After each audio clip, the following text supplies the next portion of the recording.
Mengikut Judy Person 1999, etika berasal dari perkataan Greek iaitu ethos. Disebut juga sebagai ethic dalam bahasa Perancis dan Latin, serta ethic dalam bahasa Inggeris.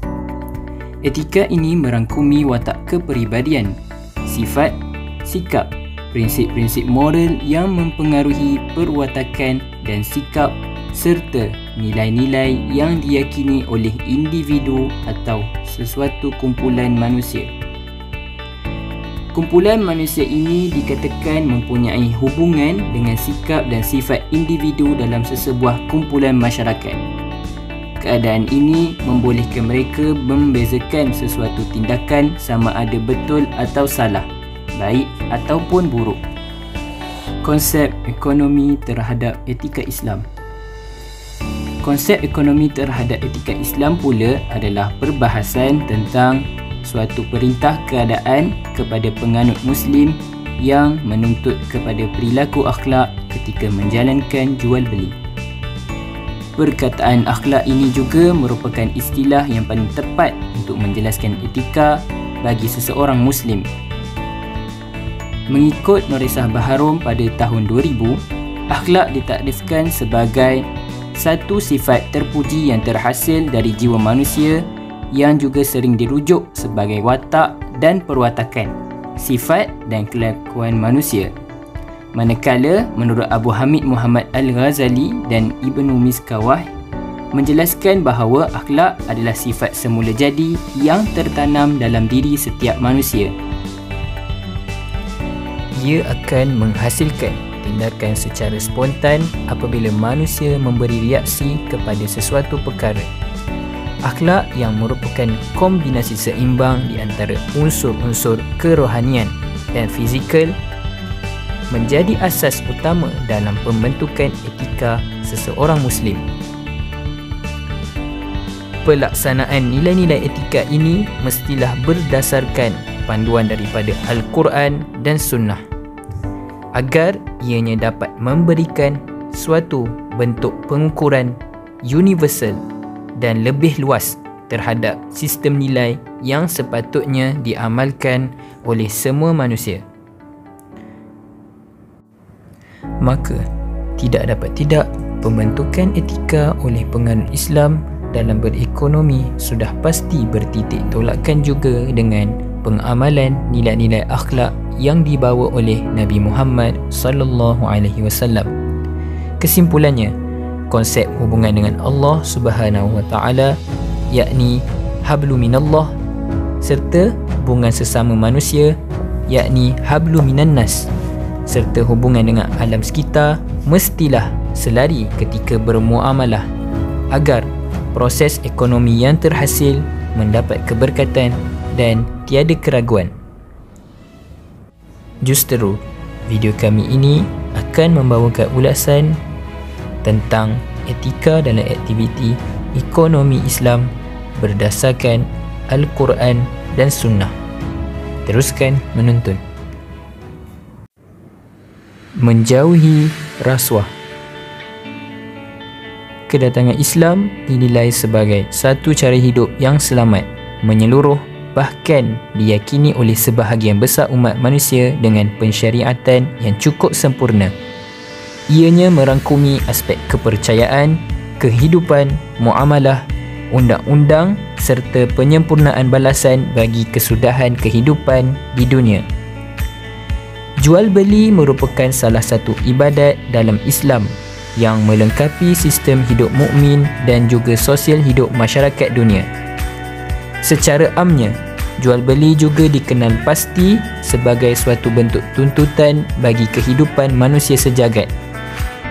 Ianya bagi memenuhi keperluan, kehendak serta keinginan dalam mendapatkan sesuatu yang materialistik ataupun sebagai suatu bentuk pertukaran kepada sesuatu yang diinginkan oleh seseorang.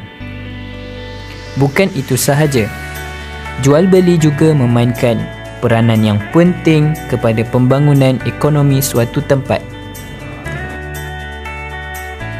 Komponen yang penting dalam manipulasi jual beli adalah peranan pembeli dan penjual, di mana setiap individu akan mendapatkan pertukaran nilai di atas persetujuan, yakni ijab dan qabul. Oleh itu, proses jual beli daripada perspektif kacamata Islam mestilah memenuhi segala etika ataupun peraturan mahupun larangan demi menjaga kemaslahatan bagi semua lapisan individu. Rasuah berasal daripada perkataan Arab, yakni rashwah. Rashwah merupakan suatu jenayah atau kesalahan undang-undang di mana seseorang mendapat kebebasan, kontrak ataupun keistimewaan daripada pihak berkuasa atau sesebuah syarikat atau sesebuah individu selepas memberi wang, hadiah ataupun keraian kepada pihak-pihak tersebut. Selain itu, ianya juga disebut sebagai sebarang bentuk pemberian kepada seseorang yang akan disertai dengan niat yang tertentu bertujuan bagi memenangkan kedua-dua belah pihak dalam sesuatu masalah. Pentakrifan menurut Transparency International. Transparency International menggelarkan rasuah sebagai suatu perilaku di jabatan-jabatan atau penjabat awam, termasuklah para politikus dan pegawai-pegawai yang secara tidak wajarnya dan tidak sah menurut undang-undang mereka menggayakan diri atau memperkayakan kerabatnya, yakni keluarga dan sahabat handai, dengan menyalahgunakan kuasa dan kepercayaan awam yang diberikan kepada mereka. Menurut Suruhanjaya Pencegahan Rasuah Malaysia (SPRM), terdapat 4 kesalahan rasuah yang utama: meminta atau menerima rasuah, menawar atau memberi rasuah, membuat tuntutan palsu, dan menyalahguna jawatan atau kedudukan. Bagaimana rasuah terjadi? Segala sektor ekonomi dan perniagaan sudah pasti tidak akan terlepas dan terkecuali daripada dibelenggu oleh amalan rasuah. Umumnya, amalan rasuah ini dikenali sebagai pelincir kepada segala urusan yang dianggap dapat mempercepatkan dan melancarkan urusan niaga antara dua pihak. Kadangnya, rasuah menjadi alat atau tiket kepada permulaan urus niaga yang bakal berlangsung. Sebagai contoh, rasuah akan dimanipulasikan ke dalam bentuk tajaan hadiah, barang kemas, tajaan bercuti, wang saku serta apa sahaja yang berkaitan dengan kesukaan individu penerima. Sasaran akan berasa tidak senang dan kadang-kala diugut untuk menerima tawaran agar tidak diberhentikan atau dilucutkan. Kesan rasuah. Kebiasaannya, gejala rasuah ini wujud serta dapat dilihat ketika proses suatu projek berada pada tahap kritikal. Selain itu, rasuah juga terjadi ketika terdapat kekangan dalam tempoh masa yang panjang dalam suatu projek. Dalam situasi ini, sesetengah pihak akan mula mencari jalan pintas bagi mempercepatkan urusan, meminimumkan kos hangus serta berharap dengan pemberian rasuah ini segala proses kelulusan akan dapat dipercepatkan tanpa mengira prosedur yang sepatutnya dipatuhi. ولا تأكلوا أموالكم بينكم بالباطل وتدلوا بها إلى الحكام لتأكلوا فريقا من أموال الناس بالإثم وأنتم تعلمون. Demikian juga terdapat sebuah hadis yang diriwayatkan daripada Abdullah bin Amr radhiyallahu anhuma bahawa Rasulullah sallallahu alaihi wasallam bersabda, la'natullahi 'alal rashi wal murtashi. Maksudnya, laknat Allah kepada pemberi rasuah dan penerima rasuah. Maka jelaslah di sini bahawa kehidupan manusia secara fitrahnya sudah pasti mempunyai keinginan pada sesuatu yang indah. Ianya merupakan fitrah insan yang memerlukan kepada sesuatu hikmat yang mungkin tidak dapat dilaksanakan oleh dirinya di atas sebab fitrah keterbatasan. Namun, sebagai orang yang beriman, kita mestilah menghindarkan diri dari mengamalkan atau menerima rasuah agar pembangunan ekonomi mendapat keberkatan. Tidak mengamalkan riba. Perkataan riba ini berasal dari bahasa Arab bermaksud tambahan, iaitu az-ziyadah, berkembang, an-numu, membesar, al-ulu, dan juga meningkat, al-irtifa. Sehubungan dengan erti riba, dari segi bahasa tersebut, ada ungkapan orang Arab kuno menyatakan bahawa riba ini ialah arba fulan a'la, fulan izda, azada alaih, iaitu seorang melakukan riba terhadap orang lain. Di dalamnya terdapat unsur tambahan. Dari segi ta'rif, menurut mazhab Syafi'i, ia merupakan akad yang dimeterai sebagai pertukaran barang tertentu, tetapi pada ketika akad dimeterai itu, pertukaran ini tidak diketahui kesamarataannya menurut ukuran syarak ataupun penyerahan salah satu atau kedua-dua barangan tersebut dilewatkan. Istilah riba ini telah dikenali dan digunakan oleh masyarakat terdahulu, khususnya masyarakat Arab, dalam transaksi-transaksi ekonomi sebelum kedatangan sistem ekonomi Islam.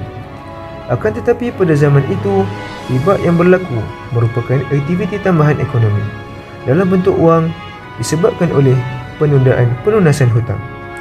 Oleh yang demikian, riba dapat diertikan sebagai pengambilan tambahan dalam transaksi jual beli maupun hutang piutang secara batil atau bertentangan dengan kaedah syariat Islam.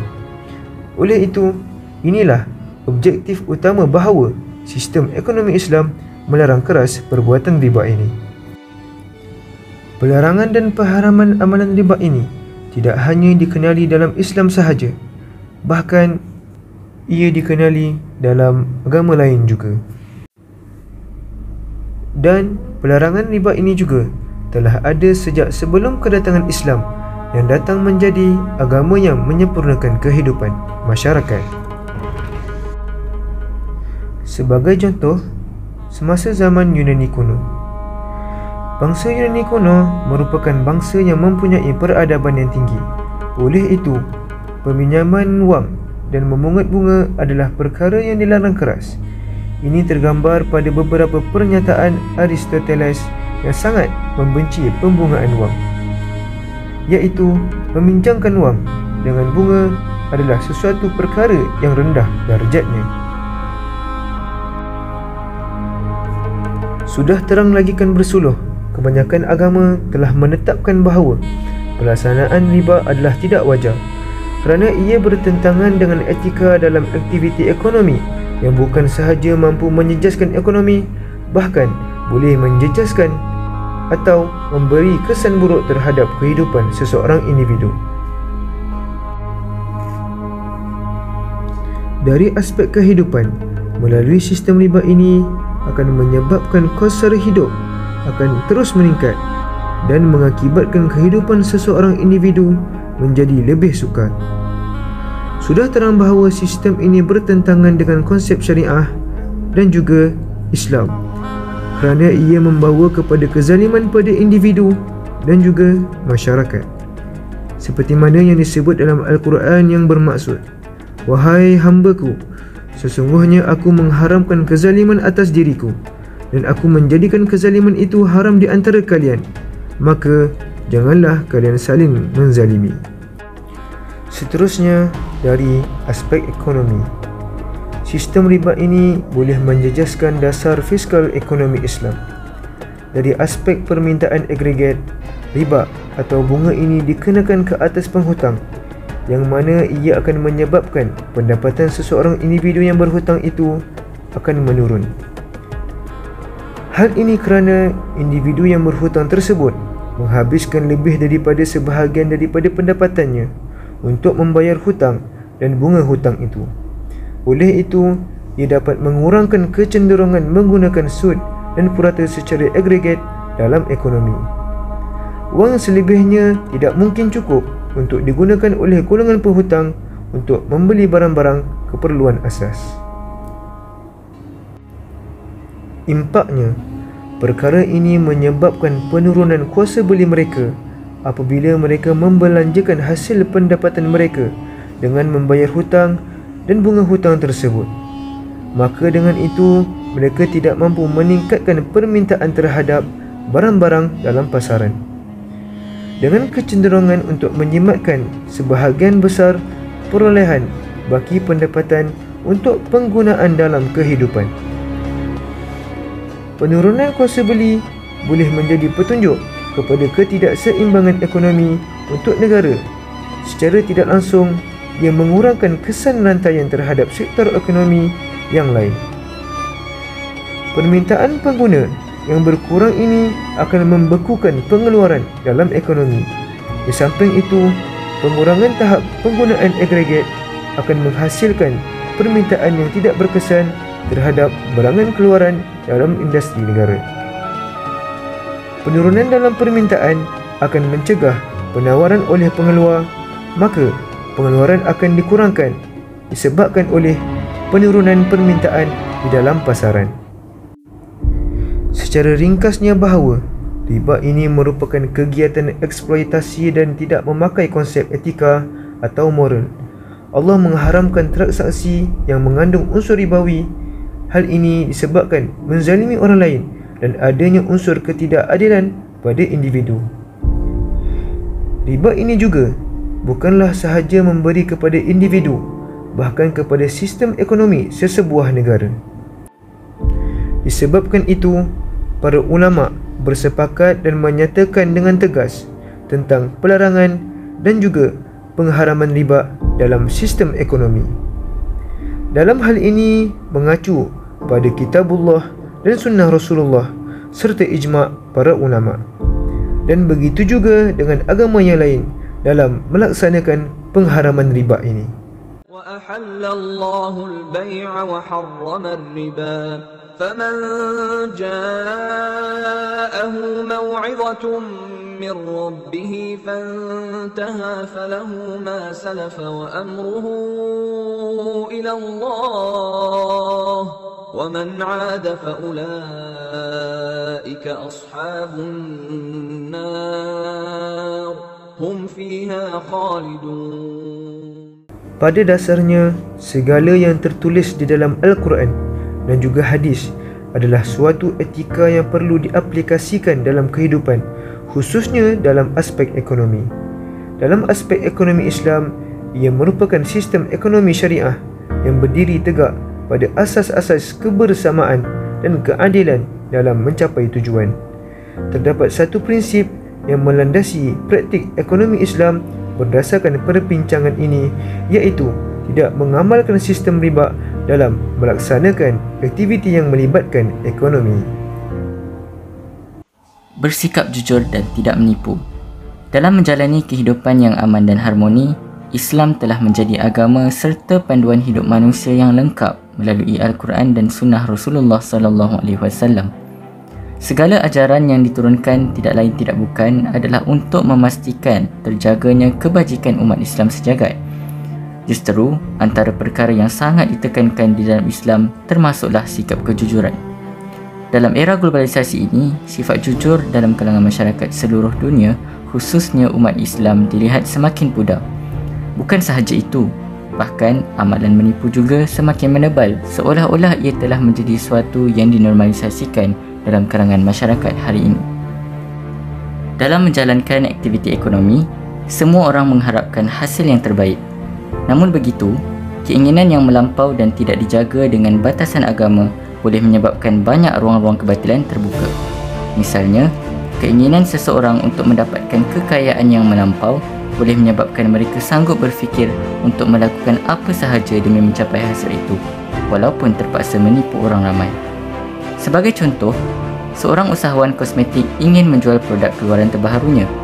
Untuk menarik hati orang ramai, dia sanggup menipu dengan menyatakan kebaikan-kebaikan produk tersebut secara berlebihan, walaupun dia sendiri tidak mengetahui sama sekali akan hal tersebut. Perbuatan ini bukan sahaja keji kerana usahawan itu mengambil keuntungan dengan cara yang batil. Bahkan, penipuan itu boleh memberi kesan bahaya kepada pelanggan sekiranya produk yang dijual itu tidak berkualiti seperti yang dinyatakan. Selain itu, penipuan juga kerap kali berlaku ketika berurus niaga di pasaraya, iaitu penipuan dalam timbangan. Penipuan dalam timbangan ini telah wujud sejak zaman Rasulullah SAW lagi. Dalam konteks ini, peniaga yang tidak jujur kebiasaannya akan menggunakan timbangan yang telah pun rosak dan timbangan yang memberi bacaan yang tidak tepat. Maka, secara tidak langsung, barangan yang ditimbang itu akan menjadi lebih berat dan harganya juga menjadi lebih mahal dari yang sepatutnya. Bahkan, dalam arus kemodenan ini, helah peniaga seperti ini juga semakin licik. Ada yang sanggup menyuntik ayam yang dijual dengan air supaya ia menjadi lebih besar, berat dan menarik minat pelanggan.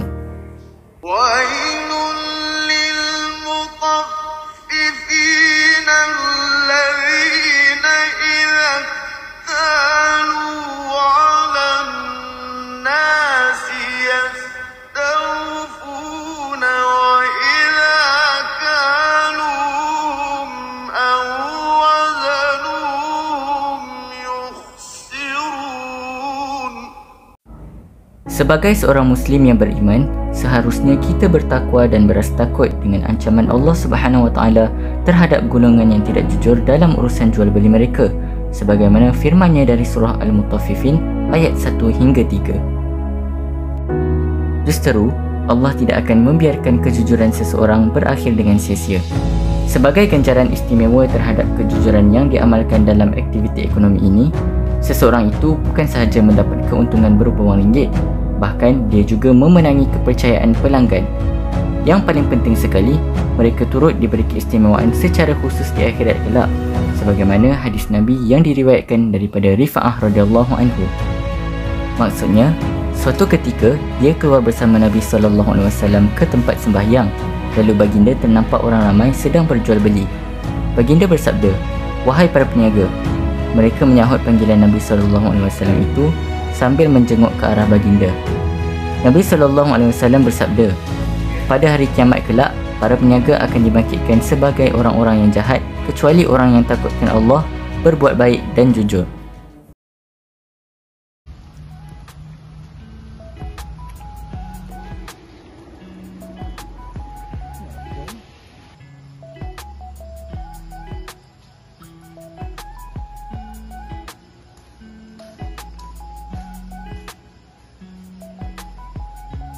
Dah, Assalamualaikum. Assalamualaikum warahmatullahi. Sihat alhamdulillah.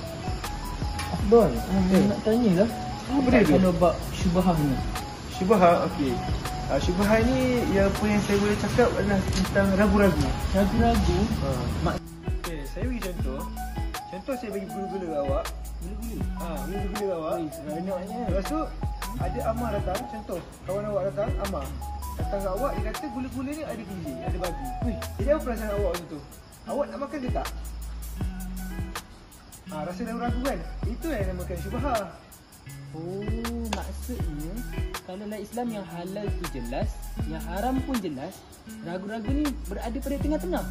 Yes. Okey abang, ada tak contoh nas Quran ke, nas daripada hadis ke, kata-kata ulama yang menerangkan tentang syubhah ni? Mesti ada. Oh, ada kan? Ada, mesti ada. Pertama sekali Al-Quran.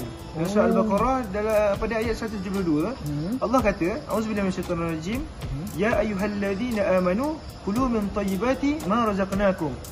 Maksud dia, wahai orang-orang beriman, makanlah daripada benda-benda yang baik, yakni benda yang halal yang telah kami berikan kepada kamu. Ini maksudnya kat sini Allah kata dalam Al-Quran, kita kenalah makan benda yang confirm halal. Kita tak boleh makan benda yang syubhah. Baik, yang kedua, daripada Imam Asyuyuti kata, maksud dia pada dasarnya sesuatu hukum itu kekal mengikut hukum asalnya. Maksudnya berdasarkan kata Imam Asyuyuti ni, apabila satu benda tu halal, maka dia akan tak halal lah. Melainkan ada benda yang mengatakan dia tu haram, maka dia menjadi syubhah. Bila menjadi syubhah, dia akan kena jauhkan. Faham? Maksudnya pendapat ni memang ada bukti yang menyatakan syubhat ni patut dielakkan. Betul. Okey, terima kasih Abdul. Meninggalkan syubhah. Pada dimensi yang lain pula, pengamalan syariat Islam kadangnya hanya dapat dilihat pada kerangka ibadah semata dan tidak diguna pakai pada sudut kehidupan sosial bermasyarakat. Selain itu, terdapat juga segelintir penganut Islam yang jelas mempermainkan seruan beramal dalam urusan jual beli sehingga sanggup menerima perkara yang mempunyai unsur syubhah dan ragu-ragu. Sungguhnya, halal itu jelas dan haram itu jelas. Dan perkara yang berada di antara halal dan haram itu adalah perkara syubhah yang tidak ramai manusia mengetahuinya. Hadis riwayat Al-Bukhari dan Muslim. Menurut Kamus Dewan edisi keempat, perkara syubhah dimaksudkan sebagai kesamaran kerana tidak jelas hukumnya antara halal dan haram. Selain itu, perkataan syubhah berasal daripada bahasa Arab dan kini sudah pun diterima sebagai perbendaharaan kata dalam bahasa Melayu. Selain itu juga, terdapat pelbagai lafaz yang merujuk pengertian syubhah. Al-Aini dalam kitabnya, Muhammad Taqi Al-Utsmani dalam Takmilah Faz Al-Mulhim bi Syarh Sahih Muslim menyenaraikan 5 lafaz syubhah dalam riwayat yang berbeza, iaitu mustabihat, mutasyabbihat, musyabbahat, musyabbihat dan musybihat. Dari sudut terminologi, Imam An-Nawawi menyatakan syubhah bermaksud sesuatu yang tidak jelas sama ada halal ataupun haram.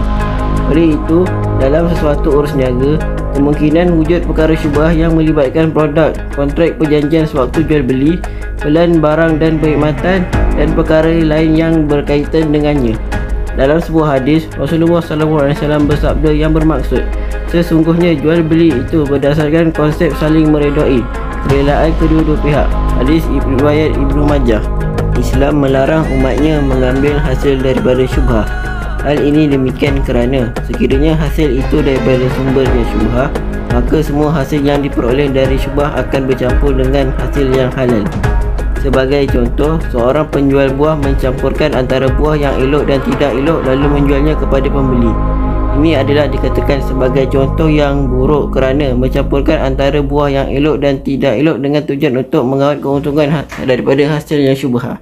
Oleh itu, kita perlu menjauhkan diri daripada mengambil hasil yang syubhah kerana tidak mendapat keberkatan daripada syubhah itu.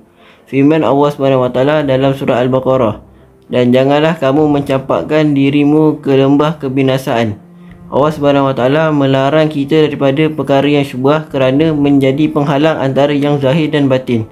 Oleh itu, kita sebagai umat Islam sepatutnya mencari sumber pendapatan dengan cara yang baik dan tidak melakukan perkara yang syubhah. Kesimpulannya, sudah kita ketahui bahawa Nabi Muhammad SAW merupakan seorang Rasul yang diutuskan oleh Allah Subhanahu wa Ta'ala untuk menyampaikan Al-Quran dan juga As-Sunnah, yang mana di dalamnya banyak menceritakan pelbagai ilmu, pengajaran dan juga kisah. Di dalamnya juga terdapat garis panduan dalam melaksanakan aktiviti bersosial, berpolitik dan ekonomi. Dari aspek ekonomi khususnya, antara garis panduan ataupun etika yang perlu kita patuhi dalam melaksanakan aktiviti ekonomi ialah meninggalkan rasuah, riba, perkara yang syubhah dan juga bersikap jujur. Secara ringkasnya, setiap perkara atau garis panduan yang terdapat di dalam Quran dan juga As-Sunnah akan adanya kesan atau implikasi yang positif, bahkan bukan sahaja dalam kehidupan seseorang manusia, bahkan dalam kehidupan masyarakat di dunia dan juga di akhirat. Sekian, Assalamualaikum warahmatullahi taala wabarakatuh.